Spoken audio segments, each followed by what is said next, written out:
Hi everyone, this is Cesi Pagano. I wanted to introduce you. I have the privilege of being here with Kevin Buddy. He's the president of Monarch Coast Financial. He has been in the industry for 45 years. He's got all that experience in the mortgage lending. And I've asked Kevin to help us provide some accurate information to all of the homeowners out there in need of financial assistance with their mortgage payments during this time. So Kevin. Welcome. Thank you very much. I appreciate the opportunity to be here. So I think one of the things we want to talk about, first of all, is what is forbearance and What is that? Exactly. So really what it is it's for in these times of hardship where we have 26 million unemployed, we have currently 4 million people, homeowners that are in forbearance. It's allowing during these hardship times for homeowners to be able to either delay their mortgage payment or have partial mortgage payments so that they can get by and not have a worse circumstance of just totally missed or foreclosure possibly looming over them. Congress in March passed the CARES Act, which is the Coronavirus Relief and Aid Economic Securities Act, which is allowing for servicers to allow the work with these homeowners. So depending on what kind of program they have, they can get relief from their mortgage payment. Now, what about credit though? Do they need to worry about how it's going to affect their credit? For the most part, it's not supposed to be reported in a negative manner, as though if a homeowner just stopped making payments, did not contact their servicer, did not try and ask for relief to be in forbearance and just stop making it, then that would be very destructive to their credit, because they would not only have late fees being reported, late pays being reported, but under this, while the loan is in forbearance, it may just show as being in forbearance, but not actually have a true negative effect at that time. I see. Now, some of the things that I've heard is to make sure that you're in really good communication with your servicer, because every servicer is going to have a little bit of different guidelines, right, of how they report it and how it's going to affect your credit, how they're going to expect the payment, and all the other stuff, which we'll get into in a minute. And some of the things that I heard as well was that you need to keep a printed copy or PDF copy, if you will, of your current credit report before you get into the forbearance program. That way you can compare your credit to see how it's affected it in the future, because creditors may not have the ability to be able to provide you before and after comparison. Is that right? Pretty much so, yes, because what happens is there's always that chance that a servicer is going to make a mistake, make an error in the reporting that they weren't supposed to do. I mean, that's likely to happen. So what would happen is if a homeowner gets a copy of their credit report and finds that that would be the case, they would have to actually contest that with the credit bureaus, and they would be asked to provide what is it that you have that's showing it's reported in error, and that would be a copy of that credit report. I see. So somebody wants to start this process because they're in a, obviously financial crisis or some kind of hardship, obviously. How does somebody go about receiving that kind of level of assistance? Well, first of all, they need to contact their servicer directly. Okay. That's the direct way, because each lender may be different. Now, not only the lender, but it's really the type program that the buyer has. Because specifically under the CARES Act, that loans that fall under government-backed programs like FHA, VA, Fannie Mae, and Freddie Mac, and mind you, those are 90 to 95% of the loans out there in America, it specifically guides them what they must do. So it's those government agencies that then instruct the loan servicers, this is the way you must handle it with the homeowners and the borrowers at that point. Now, not every loan falls under that case. You may be with a portfolio bank, they may have it on their balance sheet, and that does not fall under any kind of private loan like that, does not fall under the CARES Act, and therefore they must deal with that servicer direct. And they may have different payback programs or forbearance programs, and that needs to be that way. But the most forgiving programs are going to be by the government-backed programs. Okay. Is there someone particular that they should contact other than just whoever answers the phone in the service department? Because I know that when we were assisting a lot of clients back in the day with short sales, or they had low mods, they would talk to one clerk as an example, and they would give them some information and say, oh, this is only going to affect your credit so this way or that way, or it's only going to impact you in this way. And it turned out to be a little different. So is there anyone particular that they should they go up the ladder, or what do you recommend there? Well, when it just happened in March, and a lot of this, so borrowers for the April 1st payment or the May 1st payment, this is all brand new. So when there was a flood of calls that came in, and mind you that there's a lot of work at home situations where and so the servicers themselves were not necessarily putting out initially the correct information to the homeowner. So we were getting that same comments to us that we're not getting accurate information, or I called back, I spoke to somebody else, and now they told me this. And so we've had enough time now where it's been worked out, and homeowners have actually complained to different government agencies saying, I don't understand, why am I not getting straight answers? So the government agencies, Fannie Mae, Freddie Mac, Ginnie Mae, they have gone back to the servicers and made it very clear, these are the guidelines. So I think we're past most of that. So it would be the number on your servicing coupon that you would want to call to get that information. But I think we're past that point. Plus, go to the website, because a lot of times you can't get through on the phones, and they've done a very good job of putting it on the website so you can at least read it and then articulate it better. Okay. Yeah, because some of the things that I've heard too is that, again, every servicer is a little bit, I mean, they're all trying to get on the same page, but not everybody is. Most of them are trying to follow the rules a little bit more and not report late. But we've heard that it does affect their score. It could affect it anywhere between 30 to 38 points. Correct. It's all going to be how it's reported. You're right. Yep. Now, go ahead. No, go finish. I was going to share with you that initially what clients were hearing is that it's 3 months, and then at the end of 3 months, you have to pay it all back. Now that put a lot of shock into everyone, because it's, first of all, if I've lost my job and I can't make my payments, how am I all of a sudden going to be able to make it up at the end of 90 days? Well, that was causing a lot of confusion.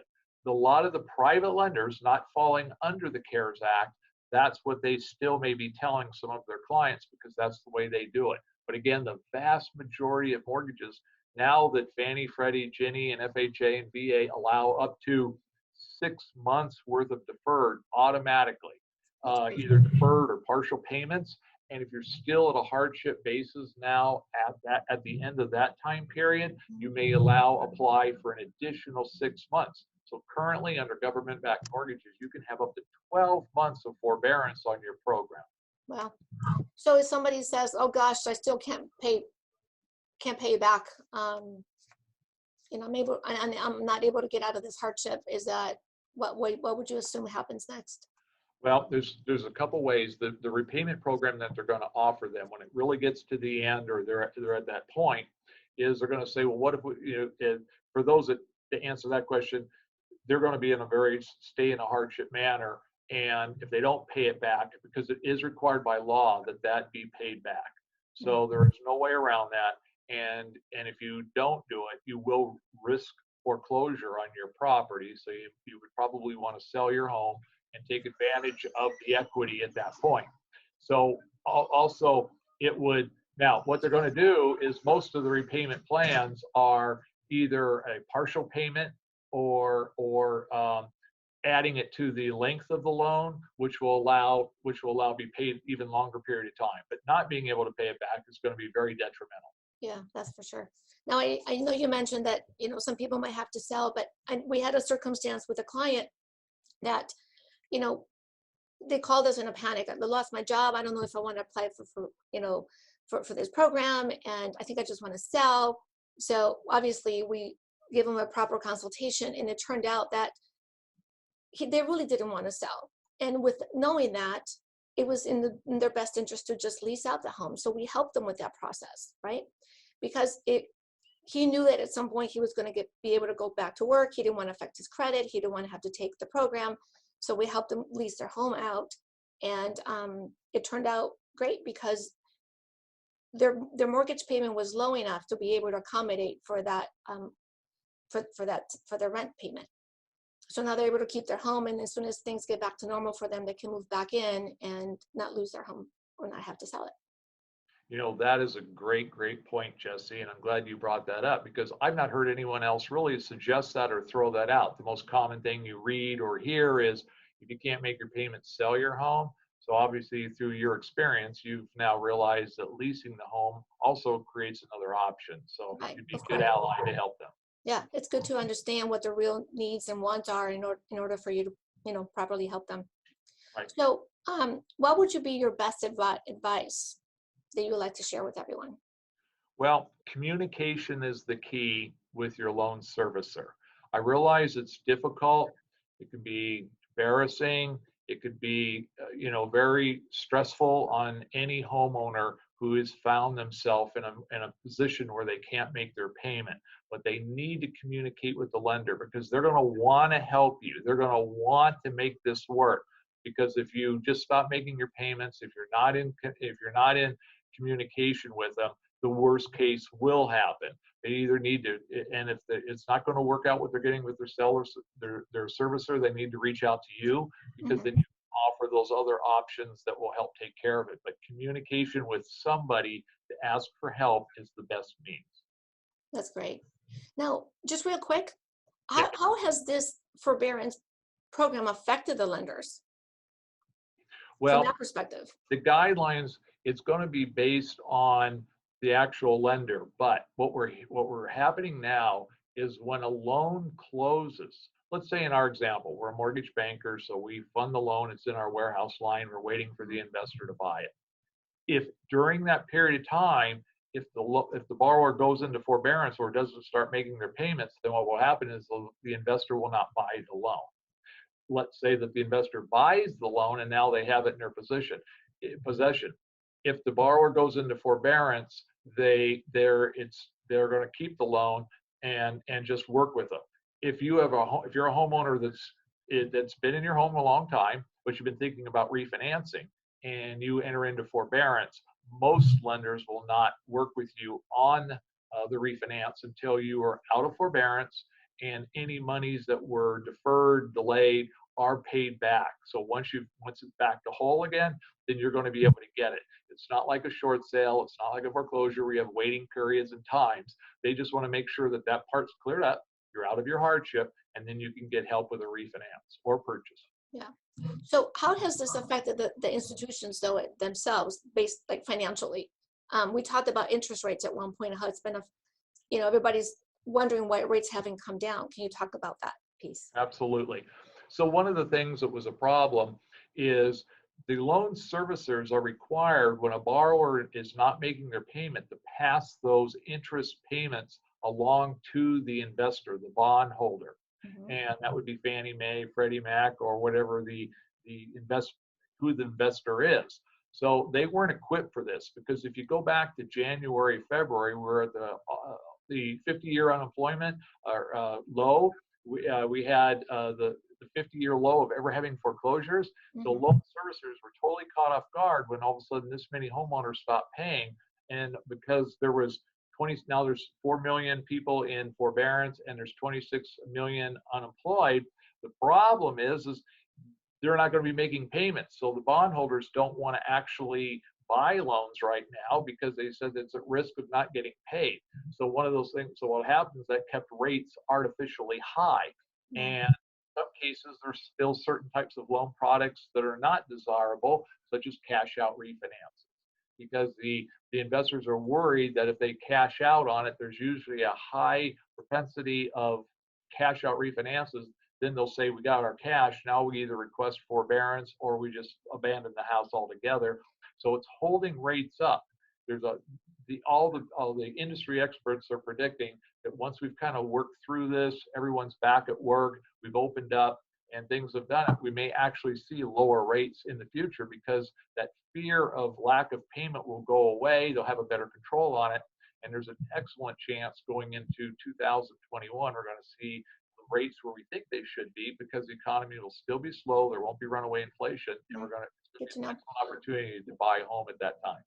That's awesome. Thank you, Kevin. You're So welcome. how does somebody reach you if they want to talk to you about, refinance, purchase, or further information about the forbearance programs. Well, if you go online to Monarch Coast Financial, you'll see our website, and you can either email us or contact us directly by phone. Awesome. Thank you, Kevin, for providing all this great information and advice. I hope that everyone viewing today found this very helpful, and know that myself and my entire team here at Cesi Pagano Associates are here to assist all homeowners with information and resources as we gather here through these times. I can't even talk anymore. Through these tough times. So thanks, everybody, and thanks, Kevin. Appreciate you. Thank you, Jesse. I Have a good enjoyed day. this. Thank you.